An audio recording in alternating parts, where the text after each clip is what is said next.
अस्सलाम वालेकुम नज़ीम, मैं हूँ आपको दोस्त आपको उसबादिल अब्बासी। कुछ खबरें आपके सामने रख देते हैं। एक इंतहाई अलार्मिंग खबर है। ISPR साहब ने एक तराना जारी किया यूट्यूब के ऊपर और अवाम ने उसे देखा ही नहीं, बिल्कुल भी नहीं देखा, उसके व्यूज़ ही नहीं आए। लेकिन उसके नीचे जो अवाम ने कमेंट्स किए हुए हैं, ये कोई सियासी जमात नहीं कर रही है, कोई प्रोपेगेंडा नहीं है। मैं एग्जैक्ट वो कमेंट पढ़ के आपके सामने रखेंगे और आपको दिखाएंगे कि ये किस तरीके अवाम कर दे, हमारे पाकिस्तानी अवाम क्या कह रही है, आप हैरान रह जाएंगे। लेकिन उससे पहले ये बराए मेहरबानी ये फुल स्क्रीन पे चलाएं, जनाब।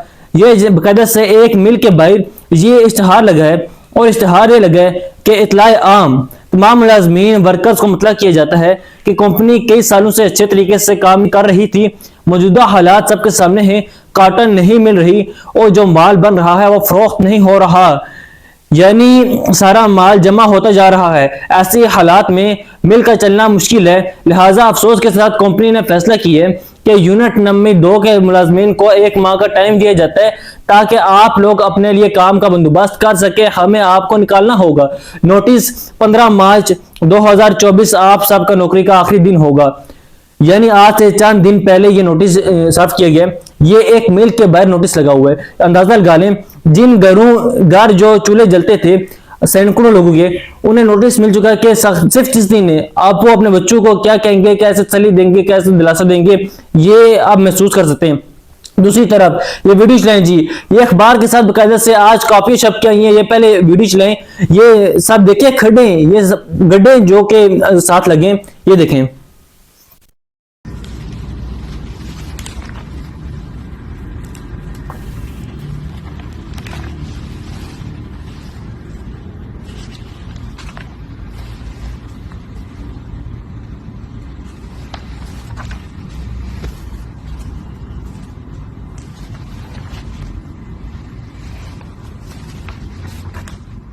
नाजरीन, ये 10 नहीं, 15 नहीं, 20 नहीं, 25 नहीं, 40 नहीं, 50 नहीं, बल्कि 60 पेजेस हैं। ये अरबों रुपए का माल है। ये बात आपने जेहन में रखनी है कि पाकिस्तान के अंदर जब रजीम चेंज हुई है, उसके बाद अगर किसी ने माल कमाया है, रोकड़ा कमाया है, बक्से भर भर के पैसे कमाए, पाकिस्तान की मीडिया ने कमाए, पाकिस्तान के टीवी चैनल्स ने कमाए, पाकिस्तान के अखबारात ने कमाए। यकीन माने ईद की ईद है, इनके लिए ऐसा महसूस हो रहा है जैसे इन्होंने कोई तिजोरी लूट ली है। मीडिया को खुला माल अरबों रुपए दिए जा रहे हैं। 60 पेजेस, यानी कल की जो अखबार आई थी उसके फ्रंट पेज के ऊपर मरियम साहिबा थी, 32 दफा मरियम साहिबा का नाम फ्रंट पेज पे लिखा था। और आज अलग से अखबार के साथ अलग से 60 सफात पर मबनी ये पूरा फरला और इतना बड़ा गड्ढा जारी किया गया है। ये गड्ढा ले जाए और पढ़ें। अब अंदाजा लगाएं ये किस तरीके से ये मामला चलाए जा रहे हो। कहा जा रहा है कि एक साल के अंदर हमने 60 पेज का गड्ढा तैयार कर लिया है, हमने ये भी दे दिया, वो भी दे दिया, दूध और शहद किनारे बह गया। आप खुद पंजाब सबसे बड़ा सूबा पंजाब का, आप खुद पंजाबी, बल्कि हमारी बहुत सारी ऑडियंस है पंजाब से, वो खुद बताएं कि किस हद तक ये जुल्म जाती अवाम के साथ की जा रही है।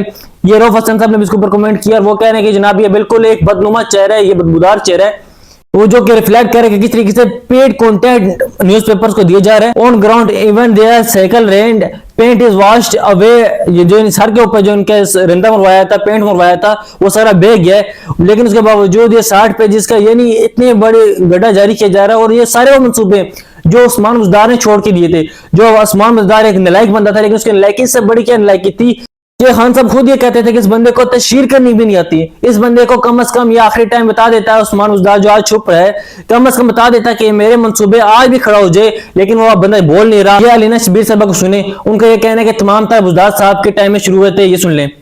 20 की ट्वीट है गवर्नमेंट ऑफ पंजाब की। आपको पता है 2020 में इमरान खान साहब जाहिर है उनकी हुकूमत को 2 साल होने जा रहा था। पंजाब हुकूमत का शहरी पब्लिक ट्रांसपोर्ट के लिए 300 इलेक्ट्रिक हाइब्रिड बसें खरीदने का फैसला। नई इलेक्ट्रिक व्हीकल पॉलिसी के तहत ट्रांसपोर्ट डिपार्टमेंट ये बसें मुख्तलिफ शहरों में इस्तेमाल करेगा ताकि अवाम को बेहतर सफरी सहूलियात फराहम हो और आलूदगी और स्मॉग जैसे मसाइल का सामना भी ना करना पड़े। 11 नवंबर 2020 वज़ीर आला पंजाब उस्मान बुज़दार की ज़ेर सदारत ट्रांसपोर्ट से मुताल्लिक़ खुसूसी इजलास वज़ीर आला ने ग्रीन इलेक्ट्रिक बसें चलाने की उसूली मंजूरी दे दी। अब ये सारे मंसूबे थे पाकिस्तान के again of very permanent journalist Rai Saqib खनन साहब लाहौर में, बिल्कुल ही इनके नजर है, रूट लेवल पे ये चीजों को फॉलो करते हैं। उनके ये कहने सारे मंसूबे बुज़दार के थे, ये सारे मंसूबे खान के थे जिनके ऊपर तख्तियां सिर्फ चेंज हुई। ये देखें उस्मान बुज़दार साहब का टाइम, उनके टाइम के ऊपर ये ट्वीट किया गया कि जनाब पंजाब हुकूमत का शहरी पब्लिक ट्रांसपोर्ट के लिए 300 इलेक्ट्रिक हाइब्रिड बसेस खरीदने का फैसला। आगे यकम 3/2020 को जो एक और ट्वीट था, मुतल्लिका रूट्स पर पंजाब हुकूमत स्पीडो बसें चला रही है। पंजाब हुकूमत लाहौर समेत मुख्तलिफ शहरों की जरूरियात पूरे करने के लिए नई इलेक्ट्रिक व्हीकल पॉलिसी के तहत 300 इलेक्ट्रिक हाइब्रिड बसें खरीदेगी। फिर 11/11/2020 को वज़ीर-ए-आला उस्मान बुज़दार की ज़ेर सदारत ट्रांसपोर्ट से मुतल्लिक खुसूसी इजलास, वज़ीर-ए-आला ने ग्रीन इलेक्ट्रिक बसें चलाने की असूली मंजूरी दे दी। ठीक है जनाब। इसमें मलिया हाशमी साहबा लिखती हैं, अब अखबार भी खबरों से महरूम हो गए। अब अवाम की टैक्स के पैसे सिर्फ मरियम नवाज की मशहूरी पर ही लगाए जा रहे हैं। तो ये 60 पेज का जो गड्ढा है जो रख दिया गया है, इस पे जो ज़ाहिर है लोग हैं वो इसी से रोटी खाएं, इसी से अपने माँ बाप का इलाज करवाएं, इसी से नौकरी लें, इसी से तालीम हासिल करें, इसी से जो कर सकते हैं करें। लेकिन ये खौफनाक अमल है जो कि पाकिस्तान के अंदर जारी है। जिस तरीके से चीजों को चलाया जा रहा है ये बहुत बहुत ज्यादा अलार्मिंग है। सिर्फ और सिर्फ ये चीजें चलाई जा रही हैं। अब नाज़रीन दूसरी तरफ डीजीआई स्पीयर साहब ने जो कौमी तराना जारी की है, कौमी तराना तो नहीं लेकिन ऑपरेशन सिर्फ रिडार्ड 27 फरवरी अभिनंदन को जब मारा गया था उसके बाद की chief executive of the state रियासत का सरबराह उस वक्त के रियासत के कर्ता रियासत का चेहरा इमरान अहमद खान न्याजी थे। अक़वाम मुत्तहिदा में जब उन्होंने तकरीर की, उन्होंने कहा था कि हम कलमे के ऊपर यकीन रखने वाले मुसलमान हैं and we will fight. Asif Ghafoor साहब डीजीआई स्पीआर थे, उनकी वो स्टेटमेंट आपको याद होगी, उन्होंने कहा था कि जनाब ये जो भारतीय इंडियन से इन्हें बता दें नाउ वी विल सरप्राइजिंग, हम तुम्हारे अंदर घुस के तुम्हें मारेंगे। और फिर हमने उसके बाद देखा कि मुझे और घसीट के मसूदियों से घसीट कर लाया गया। पाकिस्तान एयरफोर्स ने एक बहुत बड़ा कारनामा है, हमारा एक नेशनल प्राइड है, हमारी एक नेशनल रियासती एक स्टेट पेट्रोटिज्म। मजीद इससे इन चीजों को देख के हमारी रियासत जिस तरीके से रिस्पॉन्ड करता है ये पैगाम दिया दुश्मन को कि अगर आपने पाकिस्तानी रियासत स्टेट को मैली आंख से देखा तो जवाब मिलेगा। और ज़ाहिरा वो रात आपको याद होगी, दिन आपको याद होंगे, अभी भी रोंगटे खड़े हो जाते हैं। पूरा 25 करोड़ आवाम अपने वज़ीर आज़म के पीछे खड़ी हो गई थी और वज़ीर आज़म अपने फौज के साथ खड़ा हो गया था। तो ये गैर मामूली रिस्पॉन्स था पूरी रियासत का, पूरी स्टेट का। एक ठेले वाले से लेके एक लैंड क्रूजर पे बैठे हुए हर शख्स उस दिन अपनी स्टेट के लिए, रियासत के लिए, अपने मुल्क के लिए, फौज के लिए तालिब जा रहा था। 6 सालों बाद ये तराना जारी हुआ है, इस डीजीआई स्पीआर साहब ने जारी किया है। इसके अंदर खान नहीं है, मिसिंग है। इसके अंदर आसिफ गफूर साहब मिसिंग है। इसके अंदर मौजूदा शहबाज शरीफ साहब हैं। इसके अंदर मौजूदा आज के जनाब रियाना डाल साहब हैं जिनको मिला था इलेक्शन के अंदर, वो मौजूद हैं, ख्वाजा आसिफ साहब। लेकिन इसके अंदर खान नहीं है। अब जो तराना जारी हुआ है इसके तकरीबन 17-18 घंटे हो गए, शायद से ज्यादा हो गए। बड़े मुश्किल से 20,000 लोगों ने देखा, सिर्फ 20,000 लोगों ने देखा। ISPR का तकरीबन 5-6 मिलियन का प्लेटफॉर्म वापस जाकर सिर्फ 20,000 लोग देख रहे हैं। ये बात हमने ज़हन में रखनी है। इससे पहले जब ISPR तराना जारी करते थे चंद मिनट में वो लाखों क्लिक करता था, मिलियंस में 230 मिलियन तक हो गया हुआ है। 20-26 करोड़ लोगों ने देखा। स्विंग रेट करते थे, वर्दी को, फौज को, झाड़ू को, टैंकों को, बंदूकों को सेलिब्रेट एक फेस्टिवल का समा होता था हमारे यहाँ। अब हालात पता नहीं बदल गए। एक कमेंट में कुछ आपके सामने रखता हूँ, ये देखें डीजीआई स्पीआर साहब की इस वीडियो के नीचे कमेंट है, कैदी नंबर 804 जिंदाबाद, अल्लाह पाक नामालूम अफराद से हमारी हिफाजत फरमाए आमीन। गोली क्यों चलाई थी? आप दिल भी नहीं किया आपका नगमा सुनने, वल्लाह सब देख रहा है और इसके हाँ देर है अंधेर नहीं है। कौम जाग चुकी है, अब इन बातों का कोई फायदा नहीं है, अब इन गानों का कोई फायदा नहीं है। हमारा शहीद साहिबा लिखती हैं कैदी नंबर 804, ये फिर कौन सा लिखा जाता है, मुल्क वैसा क्यों कर रहा है, मुल्क एक तजुर्बा का बना हुआ है और आप लोग गाने जारी कर रहे हैं। फिर एक और कमेंट आता है कि अफसोस की बात यह है कि 6 मिलियन सब्सक्राइबर वाले चैनल को चंद हजार व्यू लम्हे फिक्री है इन लोगों के लिए जिन्होंने मेरे वतन को कहां से कहां, बहुत सारे किस्म के कमेंट्स हैं। इसके ऊपर मैं क्या रखूं आपके सामने, अलार्मिंग है। फिर पाकिस्तान के अंदर जो कुछ हुआ है ये क्योंकि वाकयातन लोग शिकवे कर रहे हैं, शिकायत कर रहे हैं और एक कमेंट की सूरत में जाके सामने आ रहे हैं। असल में हुआ पाकिस्तान में क्या तबाही निकाली गई है। मैं सिर्फ सनम जवेद साहब का कमेंट है, स्टेटमेंट आपके सामने रख देता हूं। वो लिखती हैं कि क्या वक्त आ गया है, अपनी कुर्बानियों के गाने तराने बनाने पड़ रहे हैं फिर भी आवाम नहीं मान रही। ये सख्त स्टेटमेंट है क्योंकि पाकिस्तान में कुछ ऐसे ही हुआ है कि जिसके बाद लोगों ने सवाल उठाए। ये मेरे बात साहब को सुने, ये सर्बिया में क्या हुआ है, उसके बाद आपको अपडेट करते हैं। वहां मिलोस वोसेविक प्राइम मिनिस्टर थे।